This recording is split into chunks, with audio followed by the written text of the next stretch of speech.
Graça e paz, continuando então na Epístola aos Romanos, capítulo 7, versículo 7 até o versículo 10. Epístola aos Romanos, capítulo 7, versículo 7 ao versículo 10. O tema que a King James traz deste texto é a lei condena, Jesus liberta. Tradução King James. Versículo 7. Portanto, que concluiremos? A lei é pecado? De forma alguma. De fato, eu não teria como saber o que é pecado a não ser por intermédio da lei. Porquanto, na realidade, eu não haveria conhecido a cobiça se primeiro a lei não tivesse dito, não cobiçarás. Versículo 8.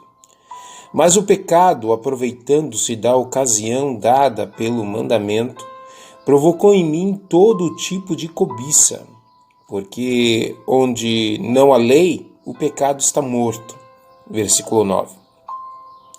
Antes eu vivia sem a lei, mas quando veio o mandamento, o pecado reviveu e eu fui ferido de morte. Versículo 10. E descobri que o mandamento que era para a vida transformou-se em morte para mim. O apóstolo Paulo, então, traz para nós a questão sobre podemos definir que a lei, então, é pecado? Veja, a lei ela elenca os pecados a qual Deus considera que seria ofensivo ao seu caráter e à sua santidade. Mas Paulo está dizendo também que nesse texto, apesar da lei apontar os pecados e literalmente condená-los sobre a nossa vida com um peso, com ius puniendi, ou seja, com a punição de Deus com a morte.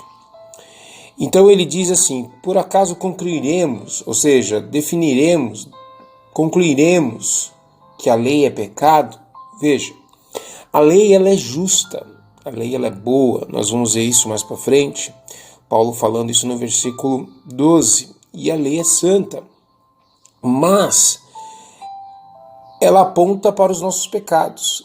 Essa associação da lei e o pecado, não podemos então defini-la dizer que a lei está correlacionada em si com o pecado, mas ela aponta os nossos pecados, ela demonstra quais atitudes e comportamentos que Deus literalmente reprova. E aí o apóstolo Paulo, nessa indagação, ele não deixa dúvida, ele já responde, ele fala de forma alguma. Podemos dizer que a lei é pecado. De fato, ele fala, eu não teria como saber o que é pecado a não ser por intermédio da lei. Então veja, a lei traz em nós uma consciência do que seria realmente certo e errado dentro da moral e da santidade de Deus, o qual foi imposto a toda a humanidade. Portanto, na realidade, continuando, eu não haveria conhecido a cobiça se primeiro a lei não tivesse dito não cobiçarás. Então veja, dentro da nossa consciência, muitas vezes sem eu ter o conhecimento a respeito da lei, talvez eu nem cobiçaria, talvez eu nem cometeria ou tivesse os desejos em relação aos pecados que foram elencados pela lei. Talvez eu não teria esse despertamento para fazer aquilo que a lei proíbe, aquilo que a lei censura, ela restringe.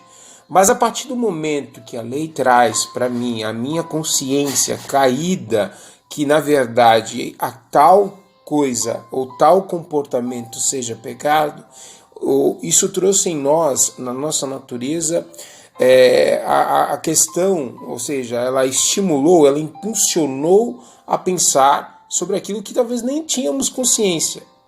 Então, a lei, é isso que o apóstolo Paulo está dizendo, e você vai ver no versículo 8, olha o que ele diz, mas o pecado, aproveitando-se da ocasião dada pelo mandamento, ou seja, aquilo que foi apresentado pela lei como pecado, provocou em mim todo tipo de cobiça, porque onde não há lei, o pecado está morto.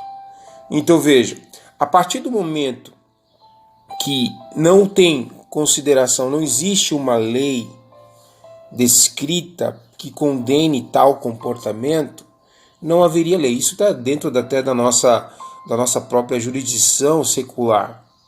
Ou seja, se não há lei, não há crime. É isso que é dito dentro do direito, do contexto jurídico do nosso país. Então ninguém pode ser condenado, ninguém pode ser julgado por um crime se não há antes previsão na lei dizendo que aquilo seja crime. É o que o apóstolo Paulo está dizendo aqui, é a mesma coisa. Mas a partir do momento que a lei me traz uma censura, ela desperta em mim o desejo de pecar. Ela desperta em mim a questão da cobiça. Veja, o apóstolo Paulo entendeu a influência da lei sobre a natureza humana. Ainda que a natureza humana ela talvez não tivesse consciência e talvez ela nem buscaria fazer tal pecado, a lei trouxe para ela, aguçou a sua mente a praticar o pecado, até mesmo os pecados que na verdade a lei haviam colocado e que a humanidade não havia nem imaginado em fazer, mas a lei trouxe isso na sua memória, essa questão, essa consciência, despertando então muitas vezes aquilo que muitas vezes talvez a gente nem faria, porque nós não teríamos o conhecimento do pecado. Então Paulo está dizendo, aonde não há lei, não havia o pecado. Mas a partir do momento que a lei trouxe esta consciência, o pecado nos coloca em uma condição de mortalidade, de mortos. Então o pecado, o salário do pecado é a morte. Então ele desperta em nós esta questão da carne, ao desejo, esta paixão de querer pecar. Veja o versículo 9. Antes, eu vivia sem a lei, Paulo falando. Mas quando vem o mandamento, ou seja, trouxeram o conhecimento para ele, e você vai ver isso aqui no contexto inicial, é bom sempre a gente fazer a parte do contexto, e ele diz logo no começo, cara, irmãos, falo convosco como conhecedores da lei. Então veja, ele não está falando com pessoas que não têm conhecimento, ele está discutindo de um assunto com pessoas que têm consciência a respeito da lei. Então ele está dizendo, antes eu vivia sem a lei, mas quando veio o mandamento, o pecado reviveu e fui ferido de morte. Tá? Então Paulo está sendo bem claro, enquanto eu estava sem lei, eu vivia. Eu estava tranquilo. Não no sentido de vivia, no sentido de vida eterna, tá? O sentido de vivia aqui é no sentido que ele podia fazer o que quisesse sem ter um peso na sua consciência. Mas quando o mandamento veio, quando a lei de Deus veio, quando houve a censura e as restrições, o pecado reviveu, ou seja, aquilo que estava adormecido deu uma acentuada. E isso trouxe para ele uma ferida de morte. Ou seja, traz uma consciência. E qual é o processo da salvação? O processo da salvação é a consciência que somos pecadores, que dependemos da graça de Deus. Então, o primeiro processo da salvação é ter consciência do pecado. E que este pecado é censurado por Deus na questão, e isso, na verdade, nos leva a uma condenação eterna. E diante disso, nós então se arrependemos, não por si só, mas por causa da palavra e daquilo que o Espírito Santo testifica e nos ensina que somos pecadores e que temos a necessidade de confessar os nossos pecados a Ele e pedir a misericórdia de Deus para que Deus possa então nos ajudar literalmente a vencer o pecado. Lembra que nós estamos falando sobre o processo da santificação. Lembrando que no capítulo 6 nós falamos sobre domínio do pecado, que o pecado não tem mais domínio sobre nós porque estamos em Cristo Jesus. Mas nós temos a censura da lei falando às nossas mentes, aos nossos ouvidos, à nossa visão, ao nosso comportamento, que há uma censura, e esta censura ela é punida com a morte.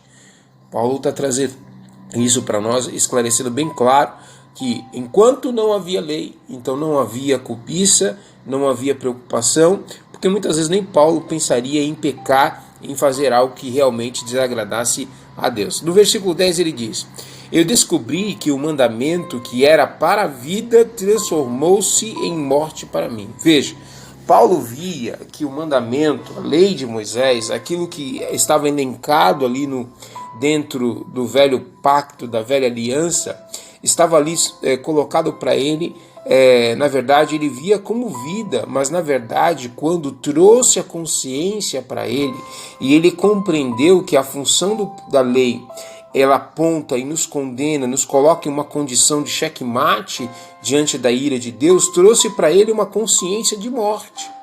Então é isso que dentro desse contexto nós precisamos entender. O pecado gerado na humanidade, do pecado adâmico ali no pecado original, no Éden, trouxe para nós a morte. Mas a consciência, o despertamento para tais pecados, quando a lei surgiu, trouxe para nós o desejo de fazer pecados que na verdade nós não tínhamos nem consciência a respeito disso. Então a lei trouxe em nós o desejo, ele reviveu o pecado, ou seja, ele fez um upgrade, na nossa natureza, com o sentido de continuar fazendo coisas e atrocidades a qual a própria lei já havia restrito, porém isso traz em nós uma consequência mais viva, mais clara a respeito da morte para a nossa consciência. Veja que seria ótimo se nós não tivéssemos conhecimento sobre a lei. Então o apóstolo Paulo continua falando a todos que estão ali em Roma, que lembra que a igreja, metade era cristãos judeus e a outra metade cristãos gentios, e que literalmente os irmãos estavam exigindo aos irmãos que cumprissem a lei de Moisés, que fossem circuncidados. E diante disso, veja que Paulo, nesse contexto, ele não dá ênfase à questão da circuncisão, mas Paulo deixa bem claro qual é a fisiologia da lei e o que ela faz em nós.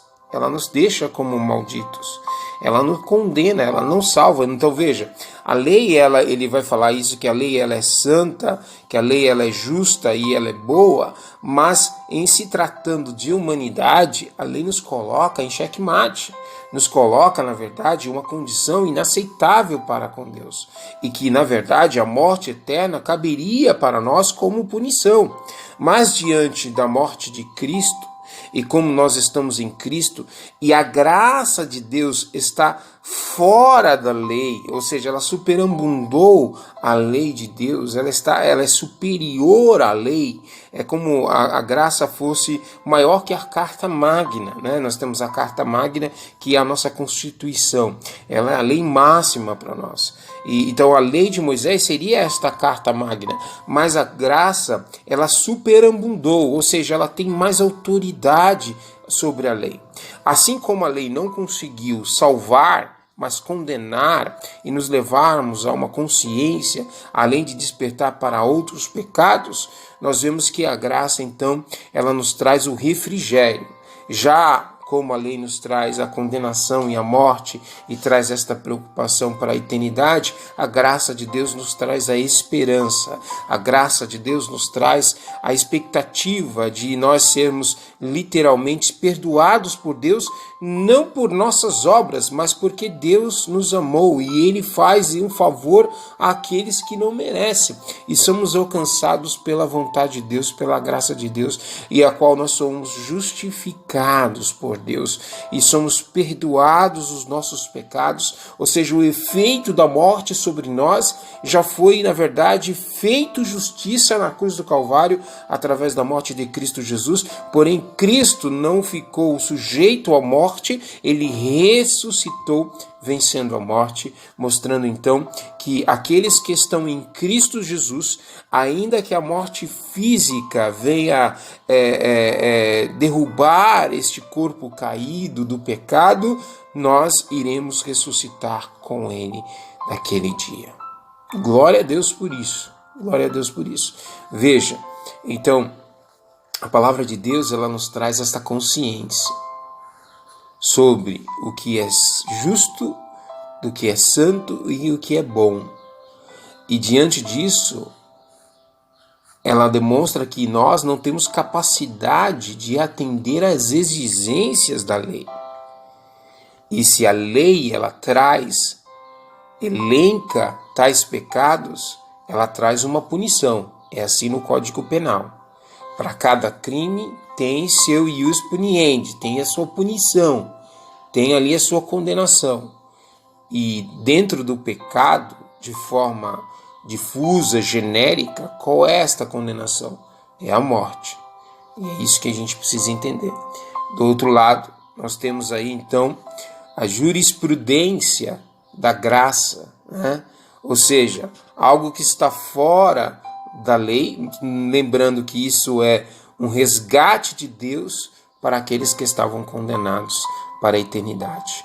Então veja, Deus abre um precedente, Deus abre uma jurisprudência para que então aqueles que ouçam a graça de Deus, que foram chamados e eleitos por Cristo Jesus, alcancem Cristo Jesus, não por suas obras, mas totalmente pela graça, pelo favor de Deus, àqueles que não merecem.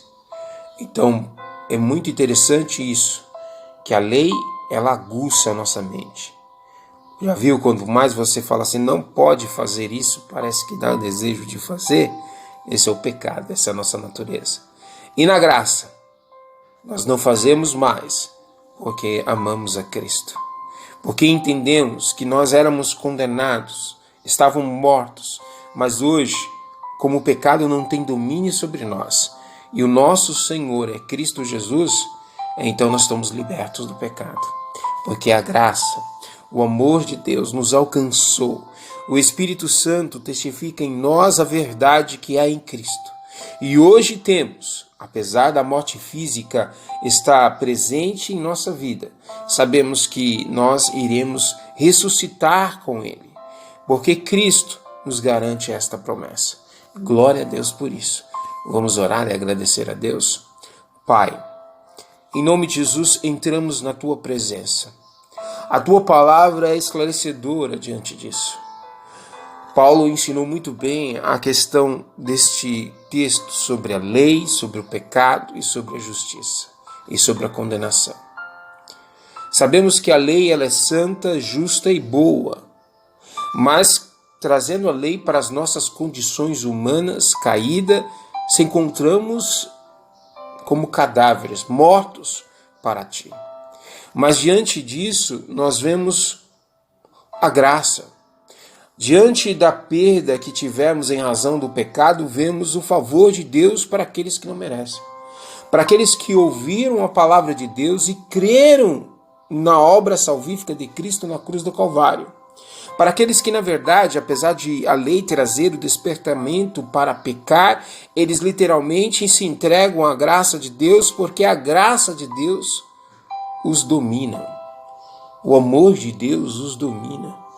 E hoje vivemos pela graça de Deus. Não fazemos mais o pecado por uma necessidade fisiológica da nossa natureza, mas a nossa natureza tem sido influenciada pela Tua palavra, pelo Teu Espírito Santo, para que não venhamos pecar contra Ti. E diante disso vemos então que o pecado ele não tem mais domínio sobre nós, mas vivemos hoje pela graça, vivemos hoje pela vontade de Deus. Vivemos hoje dependente da misericórdia de Deus. Oxalá que todos pudessem entender e compreender que o pecado para aqueles que estão em Cristo Jesus não há mais efeito em suas vidas, ainda que possamos estar nesta natureza caída, podemos crer pela fé, e a fé é o firme fundamento das coisas que se esperam e não se veem. Então olhar para mim mesmo e comparar a lei comigo é morte. Mas olhar para Cristo e comparar que eu estou livre em Cristo Jesus da condenação da lei e da morte é algo extraordinário, maravilhoso que possamos encontrar em Ti, Jesus.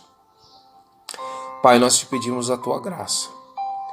Te agradecemos por este dia que Tu tem nos dado e por ter o conhecimento da Tua palavra, em saber que a lei, ainda que nos condena, podemos entender que a graça de Deus superabundou a lei, superabundou o pecado, superabundou a morte, porque descansamos nas promessas de Deus.